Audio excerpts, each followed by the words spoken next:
If you're going on to some of the platforms like LinkedIn and other sort of forums when we're discussing governance or shadow AI, you generally get positive responses. He's a trusted advisor to governments and defense force on AI risk, and author of standout thought pieces. To me, I think we can describe shadow AI as any AI system, tool or workflow that is adopted without really any formal approval from either the technology, risk or security teams. A lot of people talk in the age of AI, we need to continue with critical thinking, and that's absolutely imperative. CISOs are being positioned as the stewards of AI risk without corresponding authority, visibility, and that results in responsibility without control. A lot of organisations that are building applications that don't have strong security. And I think the red team really have an escalated potential role in the adoption of these tools. Our next guest, Glen Thomas.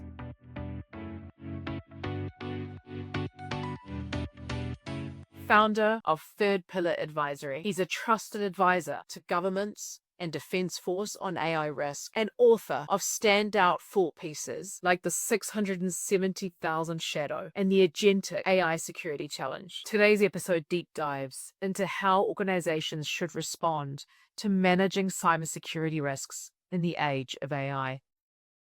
Glen Thomas, thank you so much for joining us Emma. on AI Trust Talks today. Pleasure to be here. I really want you to start by kind of giving us your experience and your background and the expertise you're bringing to today's show. Sure, happy to do so. And again, thank you very much for the invitation. I've been looking forward to having this conversation with you for a while.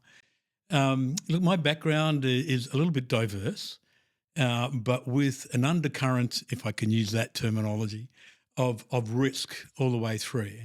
I spent a number of years with the Australian military working on information security and risk and data classification, working in government and sub-government organisations in crisis management and security, be that physical. I've worked with regulatory authorities on the development of employment screening and information management. And most recently, like the last 8 years, I've been here working in the UAE, predominantly in the cyber area, leading programs in Saudi Arabia, as well as here in Dubai, as cyber leads for some very big, advisory firms of the big four, but also looking at cyber threat intelligence and cyber risk management in all of those roles, and looking at new technologies as they're being adopted in the cyber realm, and they include what we've seen. The SOAR technologies coming into cyber, and more so now what we're seeing in AI and the adoption of AI in organisations and what that means from a cyber perspective. Predominantly, I'm not overly technical. I'll hands up on that. I'm not a coder or what have you. My strength and background lies predominantly in identity and access management and GRC and governance. And that's sort of the focus I'm taking at the moment as we look and explore the challenges and the interesting times that AI is starting to bring to us as well. And I think identity access management and GRC are kind of the core principles of cybersecurity. Very true. I mean, it's such a broad, domains across the lot. I mentioned cyber threat intelligence, and that's one of my soapboxes I like to get up on occasionally. And I think that also has some application across the adoption of AI and how cyber practitioners go about assessing maturity in the deployment and utilisation of AI tools as well. Such fantastic experience you've got there. Thank you. So your writing as a way of making invisible risks feel very real. What's the most surprising reaction you've had about your work on shadow AI? Yeah, look, and it differs. It depends who you're talking to. If you're going on to some of the platforms like LinkedIn and other sort of forums when we're discussing governance or shadow AI, you generally get positive responses to my thoughts, my writing about it.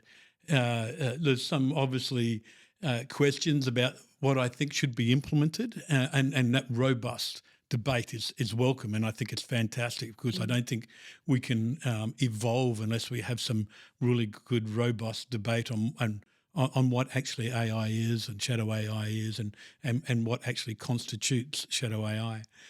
But when you get down to the end user is where you generally have the most interesting responses, and that can vary quite significantly. But more often than not, it's what do you mean shadow AI? We don't even have a strategy or a governance model around being allowed to use AI on our system. So there is no such thing as shadow AI on our network. And when you look at it, that's a pure definition of shadow AI, right? Yeah. It's on your system, and you don't really know about it. So it's the surprise that the fact that when you do some discovery, there are tools being used on the system that these executives, be they CISO or the broader C-suite, aren't aware of. So, yeah. Surprise about the surprise of shadow AI. There you go. Exactly right. So what exactly do you think is the definition of shadow AI? Yeah, look, and let me just read something here I wanted to talk. And so to me, I think we can describe shadow AI as any AI system, tool or workflow that is adopted without really any formal approval from either the technology, risk or security teams. So think shadow IT, if we can refer back, remember back to shadow IT. Think shadow IT, but on steroids, right? I think shadow AI is repeating those patterns, but at such ludicrous speed. And some examples of this. Staff using AI assistants to look after or upload sensitive data.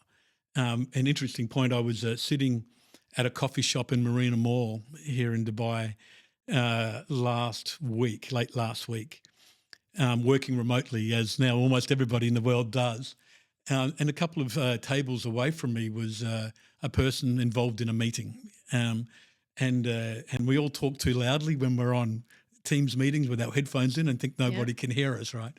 And so I was able to, unfortunately, overhear his conversation about what seemed, I think, was a marketing meeting, and the conversation progressed to AI assistant, an assistant, note taking that we all see on of our Teams or Google WhatsApp meets that we have there, and how they could utilise that AI assistant to take comprehensive notes and they could review. But what's interesting about that is recently an AI assistant company and some organisations who were using these tools in the US, it was found that not all parties on those meetings had given permission for that recording.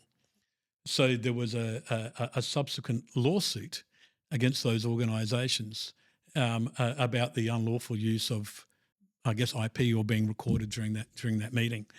But there's also, if you expand on that a little bit more, is the data or the information that's being recorded.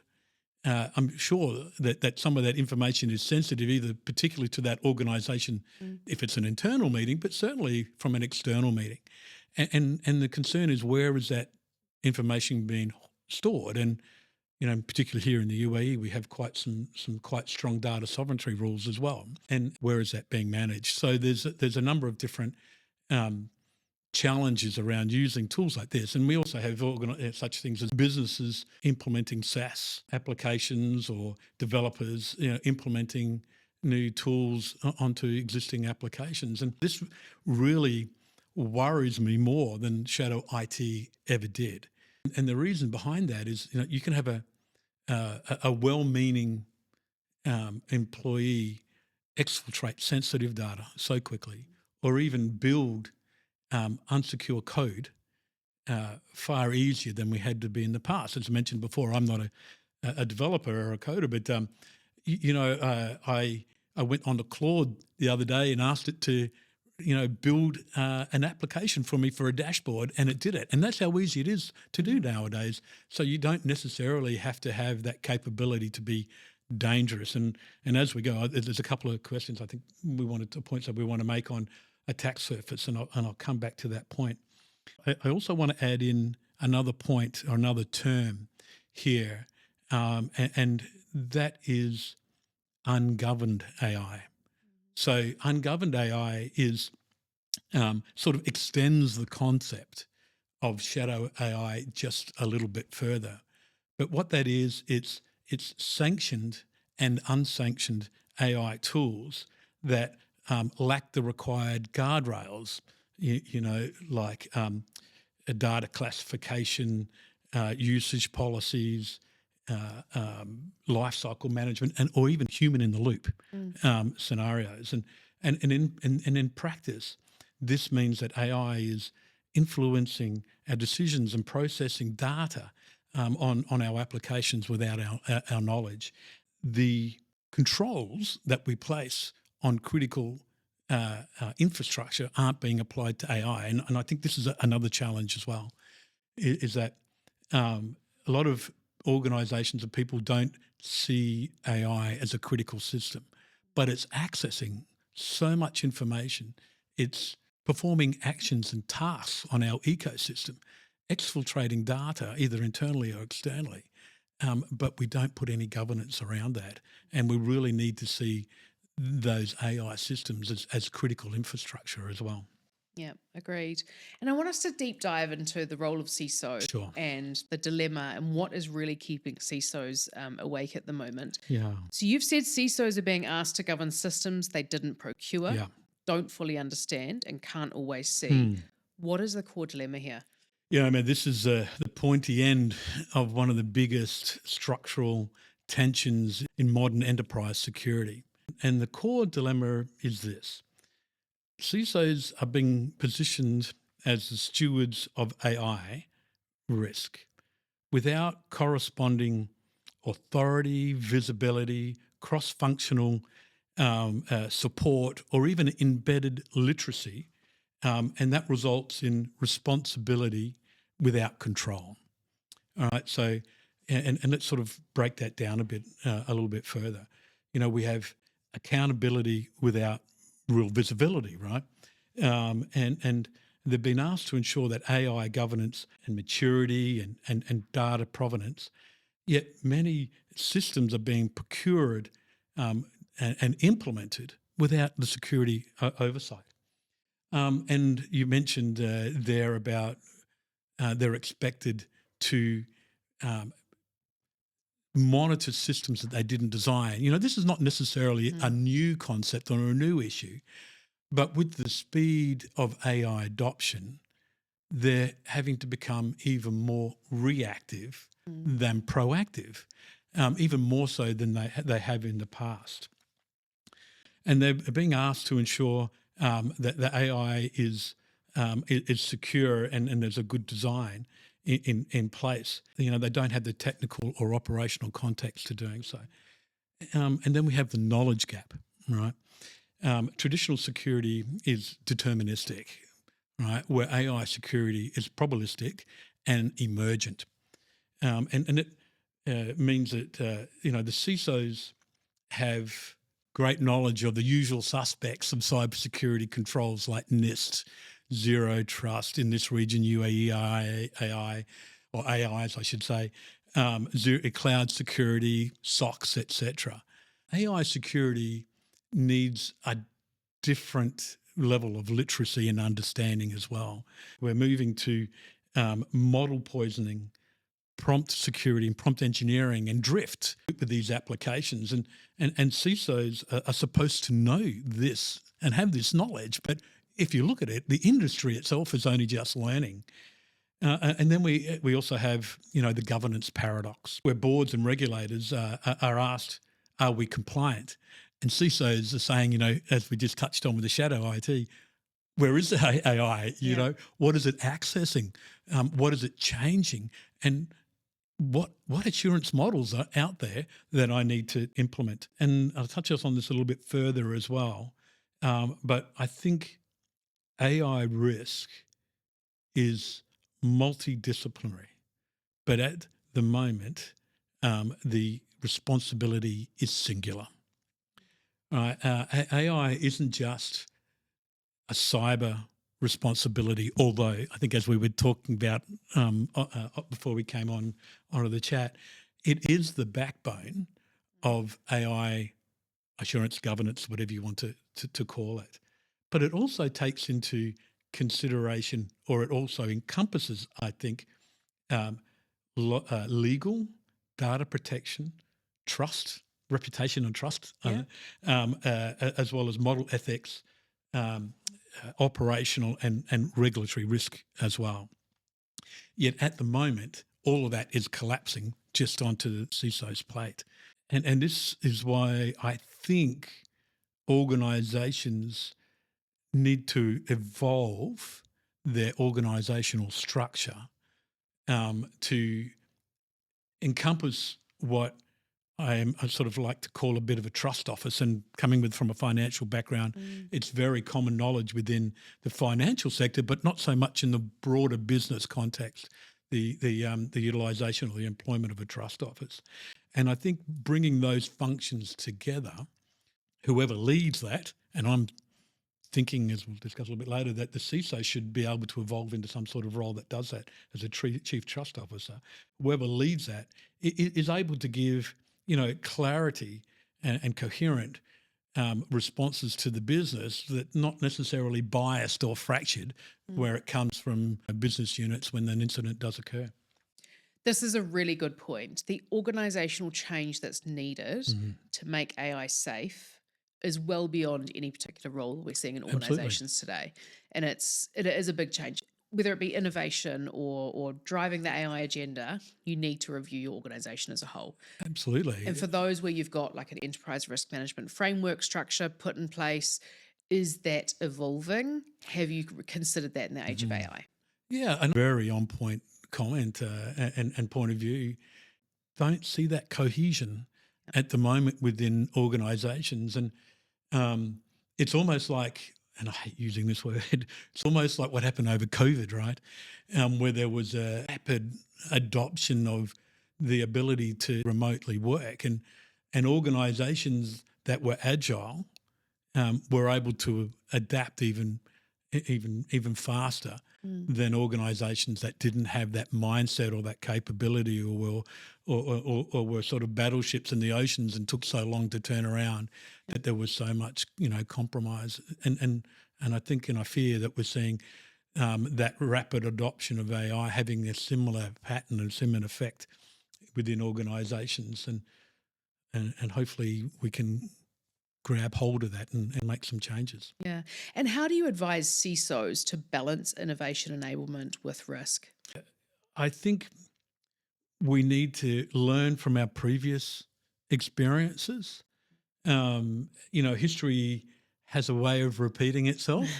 I mentioned previously about the similarities between shadow IT and shadow AI a little bit earlier. And what did we learn from that experience? And I think back to when shadow IT was at its peak, and I don't know if we've really got over that just yet, even now. There was almost like a lockdown, or we want to stop everything coming in, right? And that led to people just doing what they wanted to do anyway. And I think in this day and age with AI, hopefully we've learnt that experience that if we lock things down, we're just going to be circumvented, and AI applications are being implemented without our knowledge. And we're seeing that now, not because we've shut things down or CISOs have shut things down. It's just because, people want to be productive and not be held back. Yeah. And I think I'm lucky to have been able to sit on both sides of the cyber and the tech table, and can bring both perspectives to the discussion and understand the difference in the arguments around, stifling innovation versus locking things down and controls, and or losing control of your business through threat actors, or even, someone from incompetence. So I really think the key is having a good balanced approach, utilisation of threat and risk. I think in in this current day and age, we've moved a little bit too far to the compliance, the pendulum's gone too far without really taking into consideration some of the risks and threats that might impact the business and what our business, risk appetite is and what we're willing to accept and what we're not willing to accept. CISOs need to increase the level of literacy, AI literacy. It's not no to AI, it's know your AI. And I think if we take, or CISOs take that approach to doing it, they're more likely to, not slow innovation, but shape it. Yeah. And I think that's where CISOs want to start evolving to as they, build their capability across AI. Good points. And I think any good governance person can actually address those risks by supporting innovation, taking Absolutely. the right approach, a risk-based approach. What is the likelihood of that actually happening? And is there any other way we can mitigate it rather than just closing it down? If you put a safe sandbox in place, where you can test and manage these controls, and I don't like the word controls because it suggests stronger management or lack of innovation because you're controlling something. Guardrails is a good terminology, I think, and I've started to use that more often than controls. But you're right. A person that is a practitioner who is cognizant of all aspects of the business, working with innovation and collaborating, has, I think, a much better chance of impacting a change within the business and affecting a change within the business for sure. And I've seen organizations that have just gone for the completely shut down, lock it down, not going there right now. And that's fine for a period of time. And you can make that decision in the world of cybersecurity because the risks might be too high. Sure. However, you've got to have the process to determine when you can switch them back on. Absolutely. Who is that accountable person? Who will make that decision? And I've seen it fail because we haven't thought about that second part. Let's lock it down now. Great, we're uncertain. Yeah. But how are we going to fix it? Yeah, What's our path to fixing it? Yeah, and good point on that. And at the moment, if it's a security decision, the CISOs are getting, assigned that responsibility. But I personally don't think it's their sole responsibility. Yeah. It's too broad of a capability within the organisation to lump onto one particular person, I think. Yeah, agreed. It's definitely a collaborative approach and decision makers. Yeah. So let's jump into a bit of unseen algorithms and unseen accountability. What happens when AI systems start making decisions without clear audit trails, and who do we assign responsibility? Yeah, right. Well, we're already facing this challenge, right? With agentic AI. And I wrote a piece about this recently, and Gartner have identified agentic AI as a top tech trend in 2025, and its potential is transformative. But so are the security risks, profound and transformative. The challenge we face, Emma, is that a single compromise can cascade across business critical systems when we're talking about agentic AI, and in ways that conventional security controls weren't designed to do or handle. And these terms are like chain vulnerabilities are the terms that we talk about here. This is where one agent can cascade tasks across other agents, where the complexity and the risks are exponentially, risen. And responsibility, as we're talking here, needs to be assigned for sure against a person to put a tick against. But as we're just saying, it really can't be just the CISO. And I think it needs to be that broader trust office, collaborative approach to doing things to be able to manage the risks that are so inherent with these types of applications being, propagating throughout the ecosystem at the speed in which they are. Yeah, and just touching on the agentic AI point, What's a good governance model for agentic? The biggest challenge I think we're facing with that, it is such a new phenomenon. I don't think people within the cybersecurity or the IT area, field domain, um, have really seen the capabilities that agentic AI is bringing us. It's not been an issue in the past.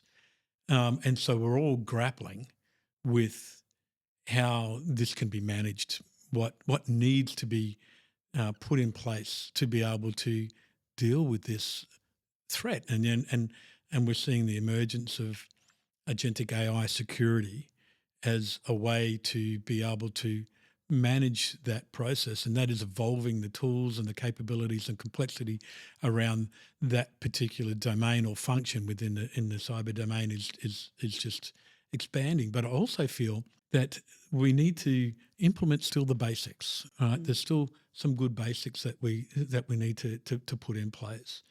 And that's a security and governance framework needs to be implemented. And I think I'll talk about it a little bit further. But I've built an AI assurance framework that allows for continuous discovery and hardening of these AI tools, coupled with a threat risk assessment to look at those other risks that are impacting the organisation, which is benched against the OWASP top 10 as well. But having those good frameworks in place is essential. I mentioned I have a bit on IAM, identity and access management, and as the intro, but I think that's really important to establish a strong IAM. And defines which user, human or AI, Yep. can access specific information and under what conditions. And we also need to look at other sort of governance mechanisms in place, including comprehensive traceability, least privilege access, monitoring and anomaly detection, the collaboration, and aligning with emerging regulations and standards, and these standards are emerging and every day. I haven't read the new EU data. It was an omnibus that came out a couple of days ago, and it'll be interesting to see how that reshapes any of our thinking and its relevance. But I think we need to come back to the basics. We need to understand those key concepts about security and governance and ensure they're implemented from the very beginning. I don't want to open a can of worms, but IAM for a human versus a machine, is it going to be broadly different? Yeah. That's a really good point. Agentic AI, it remembers what it did previously, and as opposed to the tasks, or in addition to the task that it's performing now. And I think there will be some differences on how we manage it. I've that framework I've looked at also includes what I'm calling an AI governor, and it needs to look at that in a much more stronger or more robust way than I think potential human management has been done in the past, and the tools to reflect that. So I think there will be some different nuances there. Yeah. And not only that, because of the human capability and speed, but the ability of that agentic AI to move and the speed in which it moves and does its task is probably the issue that we need to look at very quickly as well. Yeah, good points. And I know we've touched on this, but I want us to talk a bit more about CISOs who Yeah. have been fundamental to any Yeah. organization and their roles evolving. Is it time for us to rethink the role of the CISO or just expand it? Yeah, for a while, and I think I've got a few thoughts on the subject, but let's sort of look at the current situation the CISOs are in at the moment. As I was building this framework, I was having quite a lot of discussions with CISOs in this region, but also through Europe, the APAC, and into the US as well, and understanding what the CISOs are currently doing within an organisation, and more often than not, I'm hearing anecdotal evidence, and I can only say this is anecdotal because I haven't put any rigor around this, that CISOs aren't being invited up to the big table, if I can use that term, of the C-suite on a regular basis. They're certainly looking at the information security and the traditional cyber parts of the business, but they're not really being invited up to the broader strategy discussions that you would expect or anticipate a C-titled seat would have. So I think that's a bit of a challenge. I also feel that literacy is a challenge for some within the industry. I'm not saying that CISOs are illiterate, but it's the change of what we need to understand in the cybersecurity domain is expanding. At the speed of the universe, if I could even use that profound sort of term, and we need to keep up with those changes. And again, as we were touching on before we started, I don't necessarily feel that CISOs should have or solely be a technical CISO. And my rationale behind that is that if we aren't as CISOs able to talk the language of the business, the language of the CRO, CTO, COO, the CEO, all those C-suites and the board, then we're not going to be able to articulate the threats and risks to the business in a coherent way that they understand. And that's trust or reputation risks, etc. So not only do we need to learn about,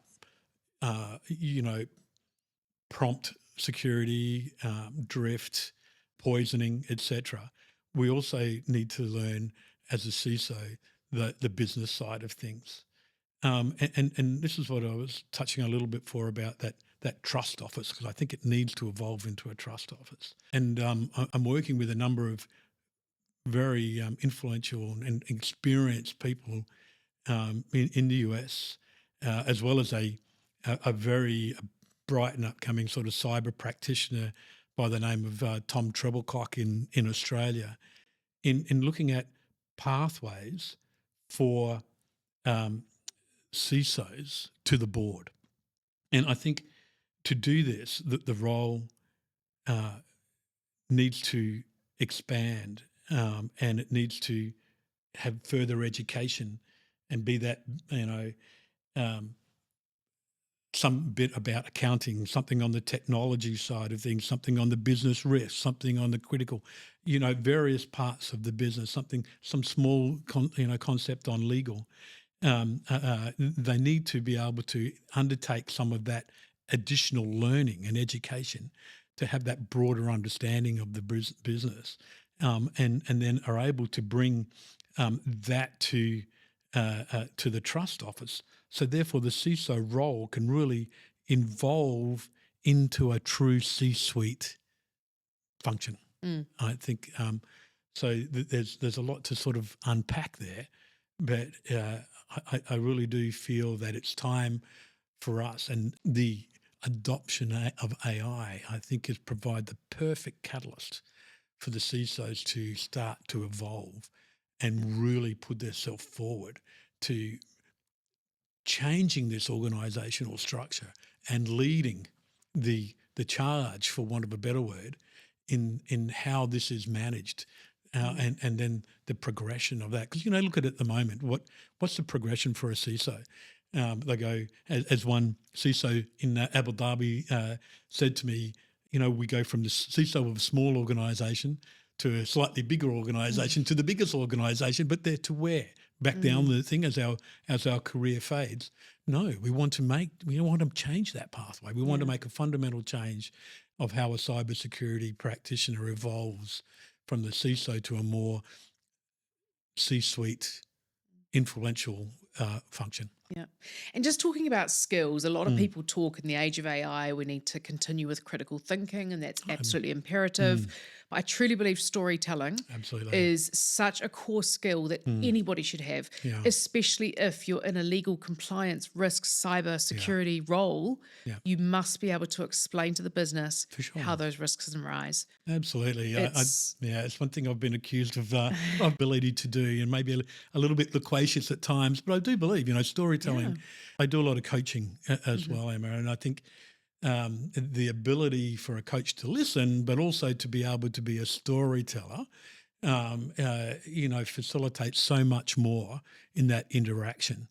And I think even though we've got split-second decision-making happening at the moment with organisations, there still exists, as you rightly say, the need for someone to be a storyteller in getting their point across. Yeah, agreed. And we've talked about the role of CISOs, and now I want to focus on the role of red teaming, which has been quite a traditional sort of cybersecurity role and focused on vulnerabilities. How do you see the role of red teaming teams evolve in the age of AI? Sure. It's interesting to see this evolution. I reflect back to my days in the Australian military when we had blue and red teams, and how they operated, and now we have purple teams, purple teaming as well, and all the different thought processes that brings along. But I think just like any other function, red teaming needs to evolve its skill set and the practitioner's skill set along the lines of everybody else, and that new terms and new capabilities like prompt engineering, right, and prompt security, and how they're testing the deployment of new AI tools, and I think they should be. It's my firm belief that they should be employed at the very beginning of any deployment of AI tools, because I believe that they're your fallback on what is really happening. I mentioned before I went on to Claude the other day and asked it to code a dashboard for me, and I went and put that up on, done in 10 minutes, right, if that. And a lot of these tools, a lot of agents that are being built, et cetera, may not necessarily have a degree of security around those. You get a lot of organisations that are building applications that don't have strong security in that, let alone now what we can do through vibe coding, et cetera. So I think the red team really have an escalated potentially escalated role in the adoption of these tools as we progress through the various maturity levels of implementation and utilisation of the AI tools itself. Yeah, and definitely getting these control teams in the process early so they can help design some of those controls that they need to do, because the controls will change and how they need to assess it. Yeah, absolutely. So, we go back to collaboration or design thinking, right? What's the old saying? If you're the smartest person in the room, you're in the wrong room, right? But also I think a lot of people are the frog in the frying pan as well, right? They see things that, or they don't see things that people on the outside that aren't in the frying pan getting nice and toasty warm are impacting, to make the frog jump out. So I think it's imperative to have that collaborative approach to doing so, and the experiences that they bring, and they see the impacts of adversarial activity on a much more regular basis than, say, a CISO or a CIO or a developer does. So they do bring that different mindset to the table when we're designing these controls or tools or policies that need to be implemented to manage the utilisation of AI. And just talking about mindset and bringing in culture and trust, you've said that many boards think they have AI governance or cybersecurity controls until they actually look. What are the most common blind spots you've seen?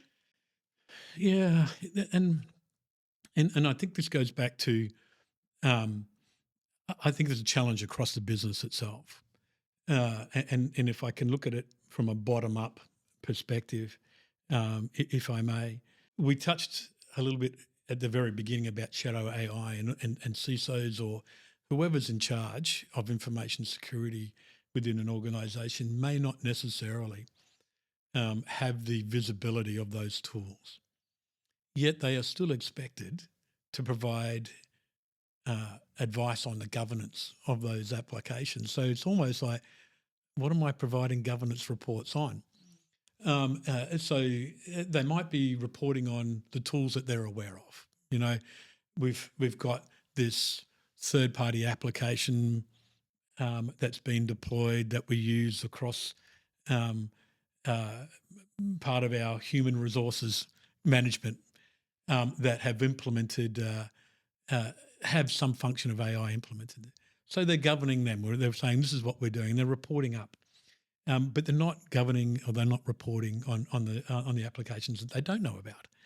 And so the board is expecting this reporting, but not necessarily is it getting the whole picture. One, because I don't think they themselves understand truly what AI is. And I had a really good conversation with Jess Constantinides, hopefully I'm allowed to use her name, over at ServiceNow, and she was relating a story of how she had conversations with a number of C-suite, and they were talking about the difference between AI,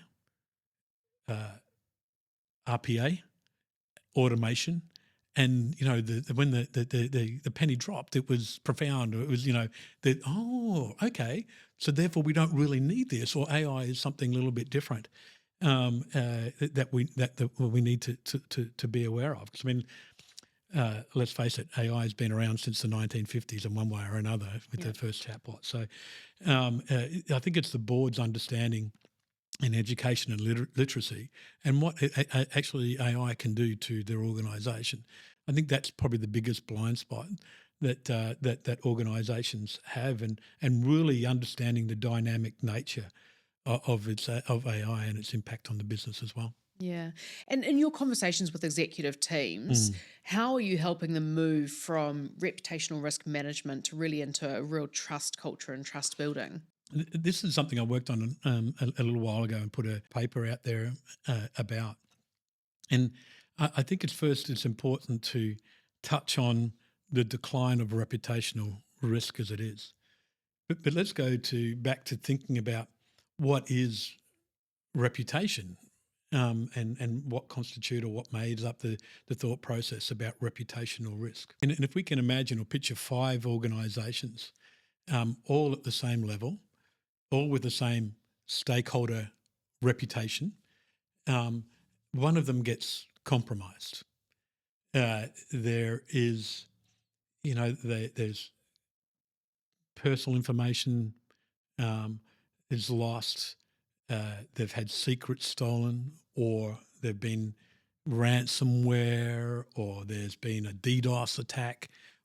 Any of those scenarios that can occur. Previously, that organisation's reputation dropped quite significantly, and stakeholders, the general public or whomever, moved to one of the other entities, and so their reputation remained. But what we've seen happening is now all of those 5 organisations have been compromised in one way or another. So who now has the better reputation? Is it one who got hit first and is now rebuilding, or is it 2, 3, 4, or 5? And so the organisations and the people think, well, it can't be on reputation. although I must say, with the lightning speed of the news cycle and our attention span being equivalent to maybe 5 seconds of a goldfish, and we're on to the next crisis, is reputation even a thing anymore? Mm. There are so many circumstances in my home country of the last 12 to 18 months where key critical organisations have been compromised, yet haven't really suffered, the general community remaining involved with them. So there's a change in the thinking by the general consumer, I think, about what and whom they trust. And to me, now that everybody's been compromised, it has to move towards more towards relational trust, and that is that it's the depth and quality of that relationship between the business and the stakeholders, and it sort of extends a little bit more beyond the superficial perception of reputation, and it encompasses reliability, communication, reliability, and transparency and ethical business.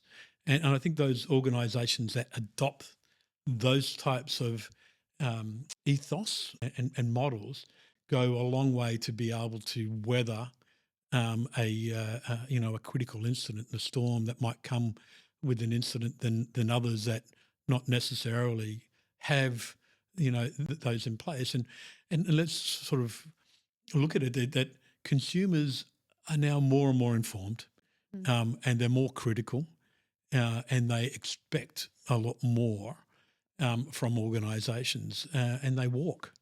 And you can see this at a lot of the shareholder meetings at some of the largest corporations globally, where organisations and shareholders are demanding increases in ESG.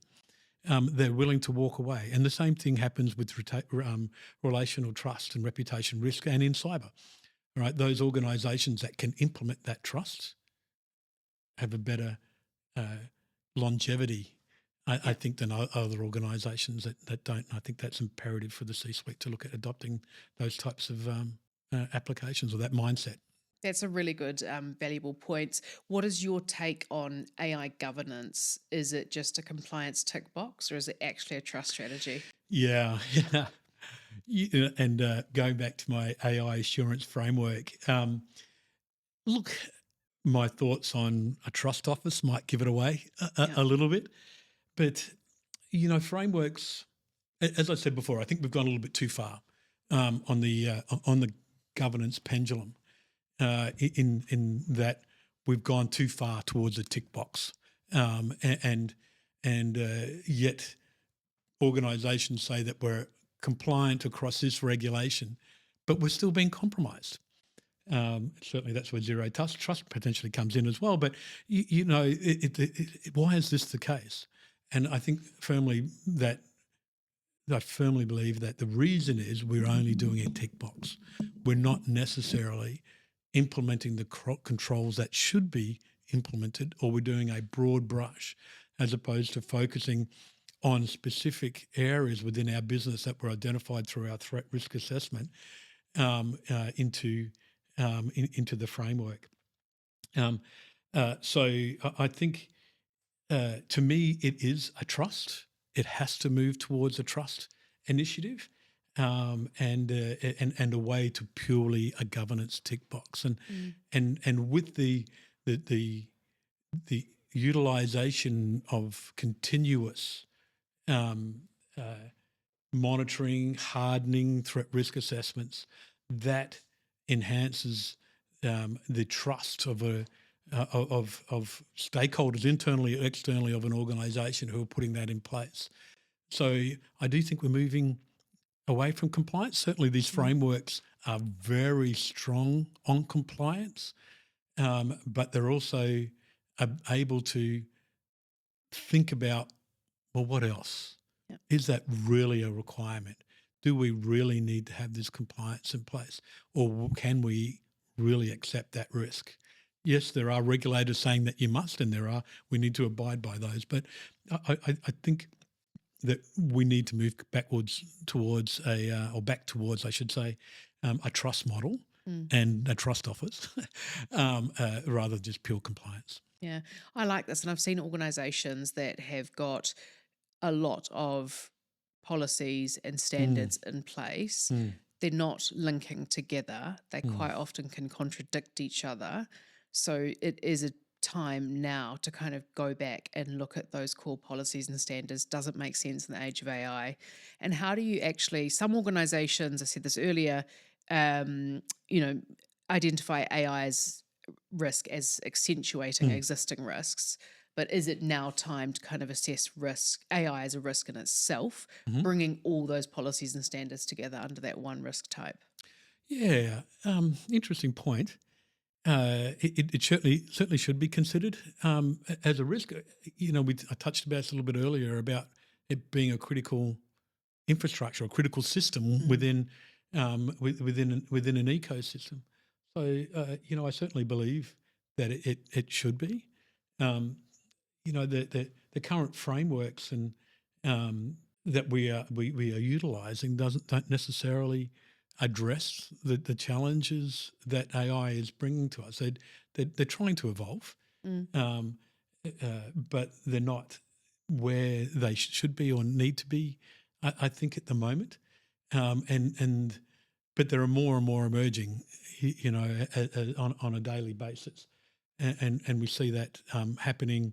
For example, in Australia, someone sent me a report or an article recently that in Q1 of next year, organisations responding to RFPs, I think to the government, need to outline their AI governance, and that includes um, what percentage of AI was used to develop that report or deliver that project. mm. And you might remember there was a certain unfortunate incident by a Consultancy firm. top consultancy firm where they had to refund certain of their fee because they were identified had using AI to develop a report. Mm, The biggest challenge that were there was it was hallucinations in that report, right? mm, They were referencing court rulings that never happened. But let's be candid, they're not the only organisation using these tools to build reports. mm, Um, they're the ones that, they should have potentially had more quality assurance about it.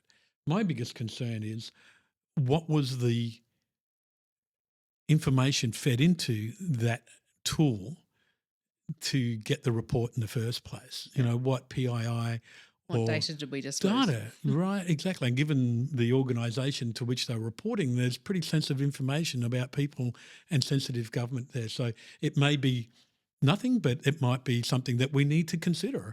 Yeah. What's out there in the public sphere at the moment. So, I think there is a requirement for us to update the frameworks, look at what's happening, and see where they do, um, impact AI. Mm, And we can't just rely on one framework. We have yeah. to have a more robust, compliant, unified approach to looking at that. Yeah. And just touching on AI risk, if you were Mm. designing a dashboard for board, what are the 3 metrics you would have in that dashboard? Yeah, I would have our AI, unlisted AI, versus our shadow AI, um, uh, what our AI literacy is, and our compliance against the regulations. I think they are some of the top 3 that I really like to understand. I think Mm, because once we understand what AI we have and what we're still trying to find, what we're finding on a daily or weekly basis is important. And so you want to see that metric get down to 0. I want to see how compliant we are starting to become, and then what our literacy and how that's improving across the board, from the board down yeah. to the janitor, for want of a better word. Yeah. Yeah. That's fantastic insights. And I want us to close today on Sure. a signature closing question that we Yeah. have. What's the one belief about AI and trust that you hold, even if it's unpopular? Well, it doesn't. Being Australian doesn't necessarily sort of give me this whole thing about being blunt, but I generally am. So the term AI suggests to me a sentient capability, um, uh, but I don't think we're there yet. Close, but no cigar, just yet. However, AI is in one form or another is here to stay, and as I mentioned before, arguably it's been around since the 1950s with the advent of that chatbot. Um, so I think, in the immortal words of Clint Eastwood, we need to improvise, adapt, and overcome. I think CISOs, unless they adapt and learn AI and its vagaries, and move to a trust office, uh, and educate themselves on the business and the language of the business. I think unless they do that, they're going to be more and more removed from the business discussion and the process of AI adoption within the organisation. And so I guess my advice to CISOs is certainly be technical.